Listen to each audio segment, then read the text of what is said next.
Hello बच्चों, चलिए प्रश्न को पढ़ते हैं। यहाँ पर कहा जा रहा है तरंग दैर्ध्य 5000 एंगस्ट्राम के प्रकाश फोटान की ऊर्जा लगभग 2.5 इलेक्ट्रॉन वोल्ट है। तो एक एंगस्ट्राम तरंग दैर्ध्य की एक्स किरणों के फोटान की ऊर्जा जो है लगभग कितनी होगी, ये हमें बताना है बच्चों। यहाँ पर 4 विकल्प दिए गए हैं, सही विकल्प का चयन करना है। तो चलिए बच्चों, इस प्रश्न की मूल अवधारणा को हम देख लेते हैं। तो बच्चों, इस प्रश्न की मूल अवधारणा में हम देख लेते हैं कि फोटान की ऊर्जा ई बराबर क्या सूत्र होता है बच्चों। तो ई बराबर होता है एच सी भागे लेमडा, जहां पे बच्चों एच क्या है, प्लांक नियतांक है, और सी क्या है, इसकी चाल है बच्चों प्रकाश की। तो बच्चों ये दोनों नियत है, और लेमडा क्या है बच्चों, तरंग दैर्ध्य है।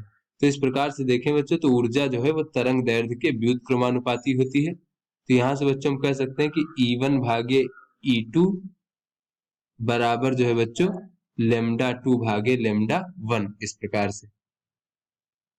तो चलिए बच्चों, अपने प्रश्न को हल करते हैं। तो यहाँ पर बच्चों कहा जा रहा है कि तरंग दैर्ध्य बच्चों इस प्रकार से 5000 एंगस्ट्राम है बच्चों प्रकाश फोटान की, जिसकी ऊर्जा 2.5 इलेक्ट्रॉन वोल्ट है। तो बच्चों यहाँ से हम मान लेते हैं कि ये E2 बराबर जो है बच्चों 2.5 इलेक्ट्रॉन वोल्ट है, और इस प्रकार से लेमडा टू बराबर बच्चों 5000 एंगस्ट्राम दिया गया है।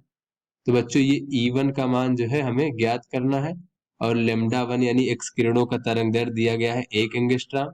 तो यहाँ से बच्चों अगर हम देखें तो E1 भागे E2 बराबर होता है लेमडा टू भागे लेमडा वन। तो बच्चों ये E1 बराबर हो जाएगा लेमडा टू भागे लेमडा वन गुणे E2।